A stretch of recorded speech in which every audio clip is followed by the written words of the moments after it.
horse, eh? 11 straight wins for Silent Witness, a superstar. And joyous scenes there at Shah Tin. We'll be back to the track shortly. But in the meantime, concentrating on Globe Derby Park and Jim Jakes for race number 3. 40 cents. Of course, it created history this season by winning the International Mile and the Derby in the same season. It's won 4 of its past 5. Paolini for the German, Andreas Waller and Eddie Pedrosa.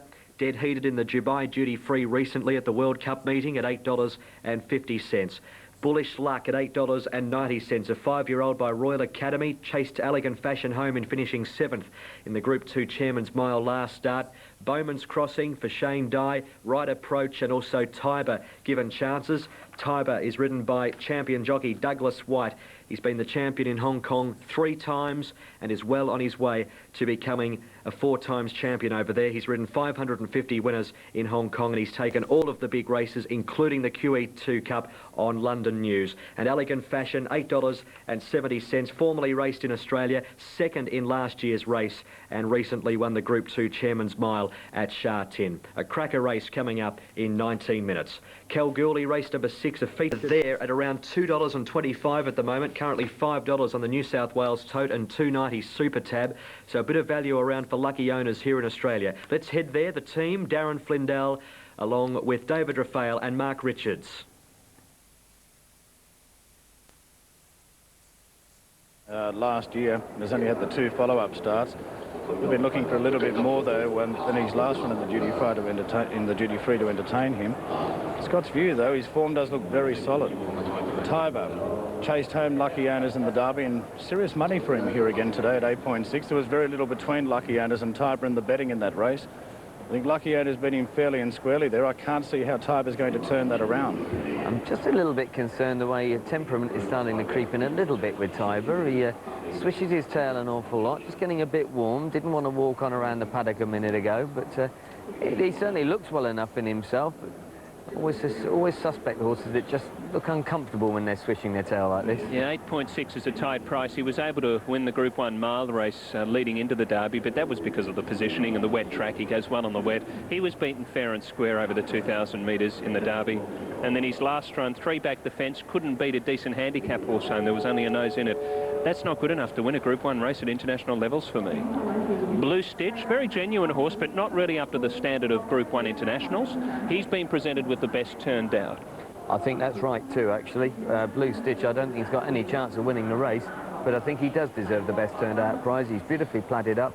He looks impeccably well in his coat and in his general condition, and wouldn't dispute that fact at all. Yes, he's got the draw, he's got the looks, but he hasn't got the ability to be winning an international Group 1 Blue Stitch. As a result, he is 88 to 1 in the betting. Blue Stitch from the Tony Millard yard. Last time out, was able to win some prize money by working his way into 3rd in the race won by Magnifier, a Class 1 event, having been well beaten in the Hong Kong Macau Trophy. Through a series of defections in the last 10 days, Blue Stitch has gained the late call-up to take his place. River Dancer, a 50 to 1 chance, and to be seriously entertained, you would have been looking for some wet weather. Yes, you would have done. He looks well enough in himself, just getting himself a shade warm, but absolutely nothing to worry about with him. Tiber's nearly taken somebody's head off as they came in through the paddock at a shot, and it's obviously woken up River Dancer too, but I can't entertain River Dancer as being a winning chance in this. I just don't see it happening. Yeah, he's one of the 4 horses going around this year that was in the race last year. He battled. The other 3 are Paolini, Buys a Hill and Elegant Fashion. Can get towed over, you'd be thinking. Might be able to get into a decent spot, and he's a 40 to 1 pop that might have a chance to run in the frame, but he does have to lift his act to do it offset weights. A bit of cushion in the ground would have helped him as well. If it was a wet track, he wouldn't have been 40 to 1. So that's Buys a Hill. And the Dancer, of course, famous colours for Ronald Arcudi. I think Buys a Hill looks to be in great shape, actually. He's a horse that does look well in the paddock here. Just getting himself a fraction warm, but he looks better than an awful lot of the others. He really does take the eye. We're on to 8 here, 55 to 1 about him, and Brett Preble seemed to get him to kick a lot better in the Derby a couple of runs back, but last time I just thought he did his best. Yep, he'd have to improve again, wouldn't he, to figure in this. Again, it looks perfectly fit and well, just a little bit warm. He's caught the eye on many occasions from the paddock. He's a handsome type of individual, the son of De Heer. I think this is going to be too much for him, quite frankly, though. I'd be very, very surprised if he was able to get into him. He did the best he could on Derby Day and ran only his second placing here. And I think that's the best you could really expect out of him, seriously, here today, is to finish up there on the third line. And Saturn went out very short in the betting in the Derby and bombed his chances with a bad beginning. He's drawn barrier 5, and if he comes out running, which he should be a lot more prominent, if not making the running. Another one of the smallest horses in the race, certainly in stature, but he looks to be in great shape. Another horse who really has thrived, and again looks far more settled. He did look good in the Derby, as you say, he blew his chance there, but I would want to give this another chance today. Obviously going out of the touch of unders really on what he's done, but he has got class and he looks as though he's now settling in. Yeah, Saturn's got a load of ability to do it at the set weights, but he just has to travel in a run. Elegant Fashion, our great mare here, she's 5.7. She's got a good barrier draw. Big scare, though, when you're hearing about the foot problems that she's had. David Hayes, when we interviewed her the other morning, said he's not worried about it. He's happy with her, and his quote was, "I think we can beat Lucky Owners." Well, the filly is certainly looking in good enough form. I thought she looked absolutely impeccable last time. She certainly looks all right coming into this too. She's a stronger filly than she was. She's certainly looking as though she's very much on song.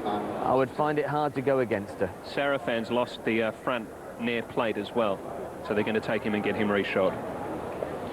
With Elegant Fashion, I'm not so certain about her here today. I really believe that Lucky Owners will prove stronger than her. If it got down to a 2-out fight at the finish between Lucky Owners and Elegant Fashion, I think Lucky Owners will be stronger than her. I had concerns, but what I do like is this nice barrier draw she's got, barrier 2, but enough pace to take up a prominent position. Gerard Mosse will be every chance of giving her a very, very cosy run into the race. Possibly a handier run than the race favourite will be gaining here at Lucky Owners. Scott's View went out onto the track early, guys, and at the moment he's actually canted up towards the top of the home straight. He's walking solo down there at the 400-metre mark, so that must be a normal thing with him to get him out early. He's actually handled this parade by himself perfectly. Paolini's the one that's just starting to get a little bit warm now, but remains perfectly adapt and switched off, so I don't think there's too much wrong with that. He's perfect. I mean, remember him 2 or 3 seasons ago, how he used to be? He'd be a lather of sweat, Paolini. It's hard to believe it's the same horse. He's mellowed so much. He certainly has. He's even mellow in a trip now. Once upon a time, you put him behind a horse and he'd run over the back of it, but we saw in Dubai he travelled really well when he was off the speed. Well, he still wanted to reef a bit, but nothing like he used to. It's quite amazing how he's changed. Lucky Owners is going through his normal rigmarole of being quite awkward. He never particularly wants to go at this stage of things. Now, from the paddock, some very, very good-looking types in this, I must say. Isn't a great deal between them. Very hard. I don't think you can draw a negative against anything. I quite agree that the 11 Blue Stitch was the best from the paddock, but I think he's got no chance of figuring in the race. So. OK, we'll leave Hong Kong there for the time being. They are starting to move up Kalgoorlie, and this race at Sha Tin will jump up on us pretty quickly because we have Kalgoorlie and then the next at Globe Derby before $2.15 in Hong Kong. Elegant Fashion about $5.40 in Hong Kong at this stage. 1:14.8 and 4. Lucky Owners this season, winner of the Hong Kong Mile, also the Hong Kong Derby. Can it make it the QE2 Cup? It will be big if it does. Here's David Raphael.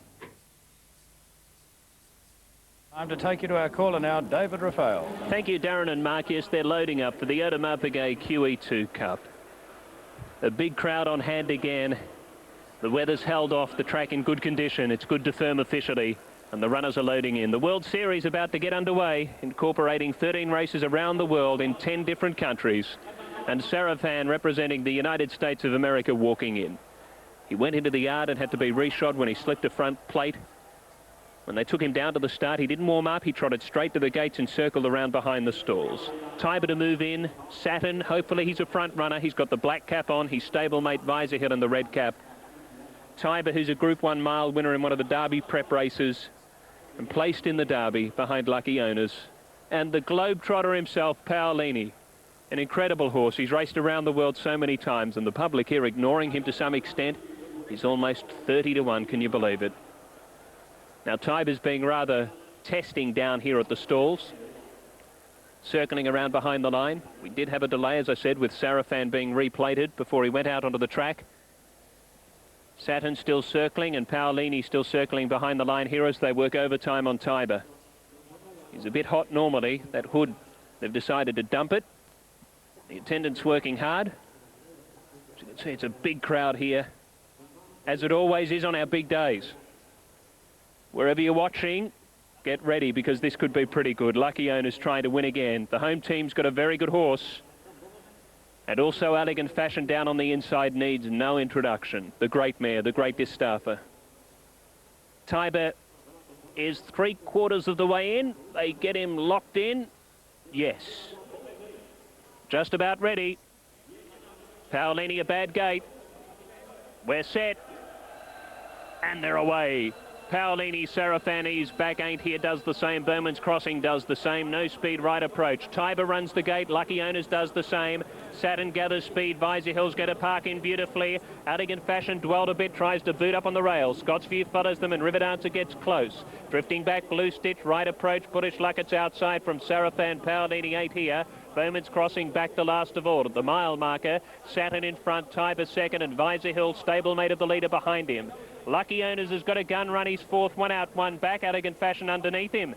Next, River Dancer in the running line from Scott's View. Right approach, Blue Stitch under it. A length, Bullish Luck wanting to pull a bit from Serafan, sleeping on the rail. Paolini keeps ain't here deeper. 2 lengths, Bowman's Crossing at the tail. Down the back stretch, Saturn Keen at the 1200. Leads 1 to Tiber.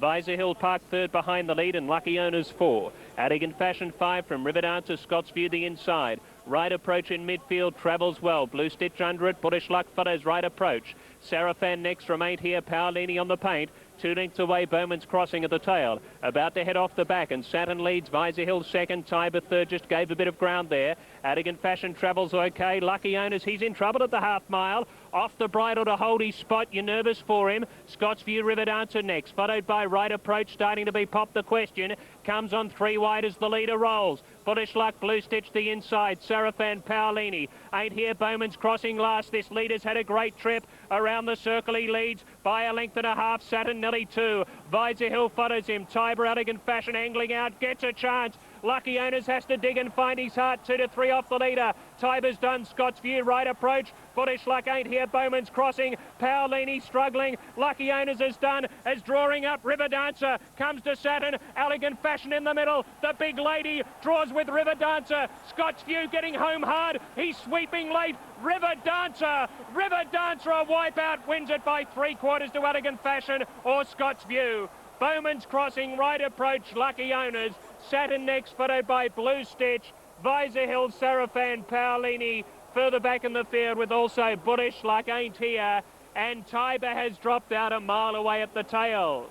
How about that, Australia? Trained by John Size. River Dancer at $75 and $14. He trained 56 winners this season, John Size. He's the leading trainer over in Hong Kong, and he is killing them over there, and he wins one of their big races, the QE2 Cup, at big odds, $75 for the win, $14 for the place. We need to head to Hobart, $5.60 the place, and there's a bit of a story there too, with Scott's View, ridden by Stanley Chin, who is Hong Kong born, and Chin is arguably the best Chinese jockey in the world at the present time, but he's been in exile from the country of his birth due to a scam, a race-fixing scam that he was allegedly a part of, and he's been in jail for the past 3 years. But in his race return to Hong Kong, he has been placed in one of their biggest races. So some real stories out of the race. Let's head to Bendigo and Paul Hammond. In here, Glyn Schofield, after taking the QE2 Cup aboard River Dancer. And the numbers 9, 14 and 7. With Lucky Owners under pressure from the 600 metre mark, but as we see the closing stages, that's Tiber out deeper on the track for Douglas White, battling away, but Glyn Schofield pushing out the winner, River Dancer, to victory in the QE2 Cup, worth $14 million over there, and the eyes of the world watching today with 6 totalisator boards operating independent betting pools on the race. Of course, Australia, Canada, Malaysia, New Zealand, Singapore, and also South Africa. Race number 5, Globe Derby, in 6 minutes.